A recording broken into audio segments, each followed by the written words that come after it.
Hello. It's Amy here with Live Healthy, Be Happy, and I'm excited to be here today with you guys to share with you 10 things that you can do every day to improve your mental health.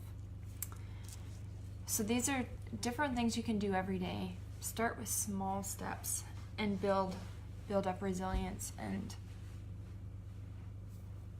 increase those positive feelings and make it better. So you don't have to do them all in one day, but every day you can do one or do whatever you feel like, right?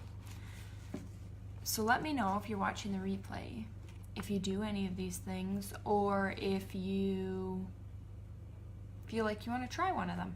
Let me know in the comments as you're watching. So number one, we'll just dive right into it.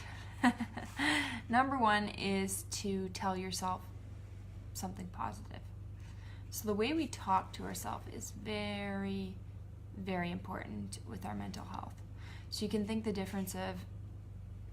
difference of somebody saying, you're not worth it, why are you doing that, versus, well, why don't you just try and see what happens?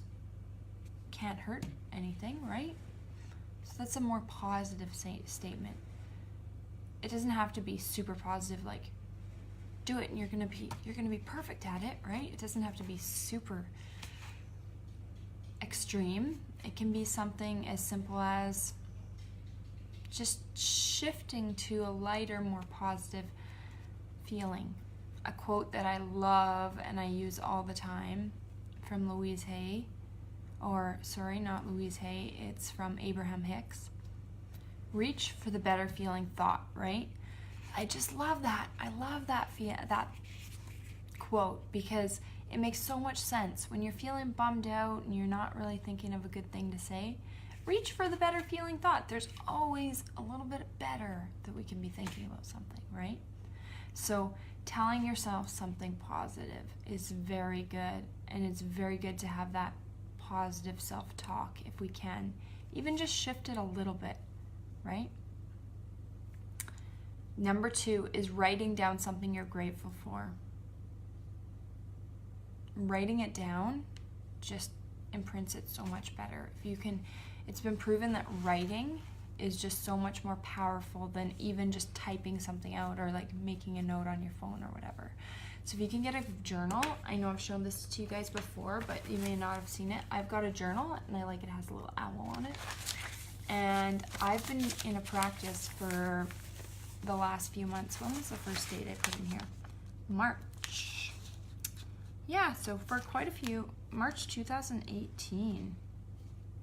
It's been a while. I haven't done it every single day, but I've been working on it, and as you can see, it says, I am grateful for. So that's one of the little tips that you can do is just get yourself a journal, and it doesn't have to be every day, but just write down things you're grateful for, or even just a piece of paper, or whatever works for you. Writing down what you're grateful for is so powerful. It just makes you feel so much better, and what it does is it rewires your brain so that every morning or every day when you do that, if you can try and do it on a fairly consistent basis, you will start to think those thoughts automatically. Think about things you're grateful for. I know on my self-care worksheet, one thing that I did add, because this is such a powerful activity, is I did add 5 things that you're grateful for. Now, if you can reach that out and do 10, that's great. If you can just start with 5, that's awesome, right? So that is a very, very, very powerful tool. Number 3 is focus on one thing. So what do I mean by that? Well, what I mean is being mindful of the present moment. There's this book that I read, The Power of Now by Eckhart Tolle, and it's called The Power of Now by Eckhart Tolle, and it's basically about the present moment. It took me a lot. I had to read that book a few times in order to really grasp what he was talking about. But now I totally get it, how it just like takes everything away. The one thing in that book that stood out was like when we're doing the dishes, if you think about like just focusing on the bubbles, the feelings, the sensations, the task right at hand, right? So being present right there, focusing on that one thing, that one task. Or when we're brushing our teeth, just focusing on the sensations of it, the toothbrush rubbing our teeth and our gums, and making sure we're getting every corner. So we're just focusing on that task that's at hand, right? So we're focusing on what we're doing. When we're tidying things up, focusing on that, not just doing it out of routine and our minds elsewhere. But if we're focusing on what we're doing, it's calming us down, it's making us feel way better.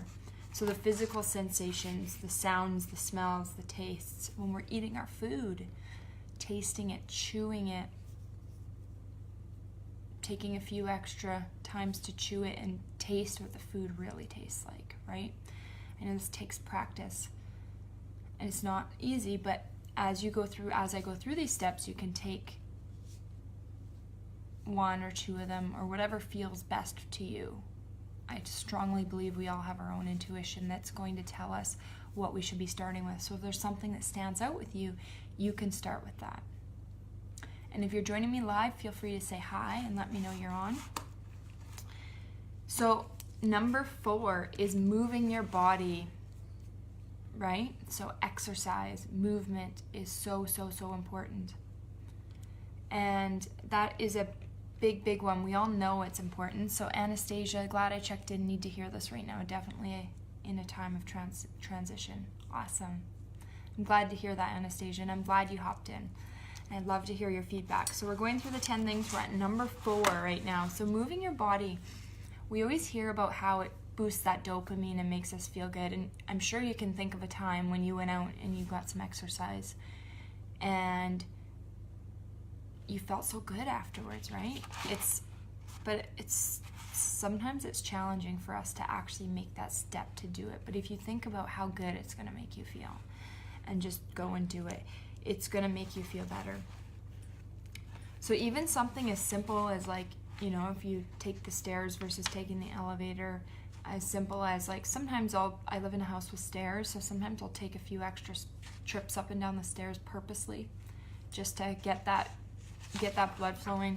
Whatever it is that you're doing, if you can get 30 minutes of a little bit more of your heart rate up, making yourself feel good, it's going to be good. So, and being outside, of course, if you can do it outside, that's awesome. I know I got outside yesterday. It was awesome with the kids, and I was helping them with the toboggan, pulling it up and down the little hill, and that was awesome too. So if you can incorporate it with your kids, doing a dance party in the living room, maybe it's cold outside, right? Those are just some suggestions. So what can you do to think about ways that you're going to get exercise into your life that's going to help you feel good, right? So number 5, I think we're on. Yeah, number 5 is eating a good meal. So nutrition is so important, right? And often as moms, we forget about eating. We get caught up in the routine of focusing on what our kids need to eat, what our husband needs to eat. And then we're tidying up and doing other things, and we're not eating ourselves. We're not eating proper. So making sure that we eat a good meal is so important for our mental health, right? Things like carbohydrates, they're going to increase your serotonin, so a little bit of carbohydrates, they're very important, especially if you're breastfeeding. You need those calories to bring out and to make you have that energy, right? So that you can continue to produce good milk for your babies. The other thing, protein increases your dopamine, triazine, which can help you feel alert, right? So you want those chemicals to help you feel good. Fruits and vegetables, of course, they've got lots of vitamins and minerals that we need, right? So if you can try and get some fruits and vegetables in every day, you're going to rejuvenate all your cells and make you feel better and give you that energy, right? Things like omega-3, so there's fish has omega-3s. Omega-3s are so good for our health, our mental health and our brain. flaxseed nuts. They're all going to have omega-3s in them, and they're going to make you feel good.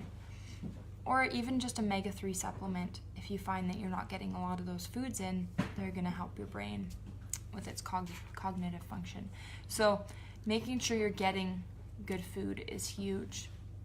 Just having handy snacks on hand. Baby carrots in the fridge are always a good veggie to have on hand. Crackers, even just a few crackers, right? Just having something in your tummy to digest, making sure you're feeling good. Cheese sticks, pepperoni sticks are a great protein. I know I've found lately that those are awesome to go to in my fridge. Having pepperoni sticks when I'm just hungry and it's something quick that I can grab in between doing things with the kids, right? So there's lots and lots of different options. Let me know if you have any questions or you want some more ideas on food that you can eat. There's lots of different ways to make it easier for us as moms to eat food. Smoothies are lots of fun too. Kids love smoothies. You can always add kale, spinach, things in there to get more veggies in your diet. And you can always add some flaxseed in there as well to get more of that omega-3. Yeah, so it's really good. Protein powders, etc., right? So that's number 5. Make sure you're eating good meals, eating good foods. That's so important. Even snacking on good things throughout the day. It's going to keep your energy up and make you feel good. So number 6 is opening up to someone else, right? So that emotional support, having somebody to talk to when you need to let it all out, right? Let out all that baggage that's coming up. It's so important. And I know in our postpartum support circle that covers that. That's so helpful for women to come in and to be able to talk and let it out. Or working one-on-one with me is just a way to let that out if you don't have somebody else. Or maybe you have a good close friend that you can just chat with and let it all out. I always suggest to everybody not to have this person as your partner or your husband, because our husbands, they deal with so many other things that it's not fair for us to just be letting all of our emotional baggage on them. And they're not wired like us, right? Men are from Mars, women are from Venus. So, if you can find some other means of letting that emotional baggage out, it's going to be a lot more healthy on your relationship as well, right? But we do need to let it out. So don't let that stop you from not talking to somebody. It's so good. And then the other point on that is forgiving somebody as well. So if you feel like you need to forgive somebody, if you need to do that, it's more for your own benefit, right? To let go of that burden, that anger that you're holding on. Because if you're holding on to something, it's going to increase your anxiety, your stress, your overall, right? And keep you stuck in the past. Okay, so on to number 7. Do something for someone else. So being kind to somebody. Research has shown that it has a beneficial effect on how you feel about yourself when you're doing things for other people, helping people, being kind, being generous. So when you can think of that, I know as moms we do this a lot. This is probably an easy one for you guys, right? It's easy for us to just give, right? So that's something that is shown to be helpful. But then there's an extreme to that, right? So we can give, and then be burnt out from it. So doing something for someone else when it feels good. So really looking inside in your intuition, does it feel good to be giving this, or is it just so much, too much for me to be giving, right? Because sometimes I know, for an example, in my life, I can make up things and it feels really good to get some gifts together and give them away. But then sometimes when it's like you're obligated to give, or it's like you've been thinking about it for so long and then it just becomes a chore, that's not very good, right? So intuitively, so it feels good, right? And as women, I think a lot of us are just really good at this naturally. So just make sure you're not going overboard with that, right? And it can build your self-esteem as well. So if it's in a good way. Okay, so number 8 is taking breaks. I think this is a big one as moms. So big for us to take a break. Reach out to that support system if you have any of it. If there's even just that one person that maybe can help you take a break. Even your partner, just asking him if you can go to, once a week, maybe not even asking, just telling him that you need to go to the gym once a week. You need to break. You need to go for coffee with your friends. You need to get away from the kids. Whoever that is, maybe it's your mother-in-law, maybe it's your mother, maybe it's your neighbor, there has to be somebody out there that you can just, and even if it's just taking the older kids and you have baby with you, it gives you a little bit of a break. It lightens it up. It changes things, right? So the other thing you can do too, without having too much of a big break, is a simple breathing exercise. So you can do this at home with your kids. Maybe they're doing an activity quietly, having a nap, is you can do some breathing, right? So you can close your eyes, take a deep breath in, hold it for 4 seconds, breathe out for 4 seconds, right? So that's a simple thing that can give you a quick little break. I know lately my youngest is becoming very, very independent, and she wants to climb into her car seat and buckle herself in on her own and climb out and open the door and close the door by herself. So it's taking a lot of my patience, and I'm finding, instead of go rushing, what I can do is stand there, take a deep breath, let it out, and just take that time to practice my deep breathing. And then she's able to do things in her own pace. And really, it works wonders, that deep breathing. Okay, I don't want to keep you guys too long. I know this video is getting to be a little bit long. Go to bed on time. I know this can be challenging, especially when we finally get the kids to sleep or the baby to sleep and we just want to stay up and have our own time. But staying up late at night is not the best time to have our own time, because sleep is so important. It restores our body, our mind, it makes us feel good, it helps us feel rejuvenated, it helps our immune system keep up with things, it helps our digestive system. Our body does so much at nighttime when we're sleeping that I know it's been hard for me at times, but sometimes I just go to bed when the girls go to bed. If I'm tired and having a really long day, I just go to sleep, and you know what? I feel so much better for it. And I know that myself personally, I need sleep. I can't do without sleep, right? So I just hope you can think about that. The other thing is making sure you don't have screens for like an hour before bed, because that blue screen is going to help us stay awake, right? It's going to stop our natural melatonin from coming in, and we want our natural melatonin coming in to help us sleep. Limiting caffeine to only like morning. I know that really affects me. Some people say it doesn't affect you so much, but I give it a try. Experiment with it. See if it does. If you do have a cup of coffee in the afternoon or in the evening, does it affect you? Well, how do you know if you don't cut it out and try it otherwise? Maybe if you cut it out, typically they say caffeine kind of stays in our system for like 4 to 6 hours after we have it. So, and maybe even longer. So 6 hours is quite a long time, right? So think about that. Try it out. See how it works for you. Everybody's different, right? Now, number 10, I want to tell you, you can start today with any of these things. You have the power to take these steps and take your mental health into your own hands. It's important to pick something that resonates with you and try it. Put these routines into practice. If it feels good, keep doing it, okay? I hope you guys have a wonderful day, and I look forward to talking to you next week. Goodbye.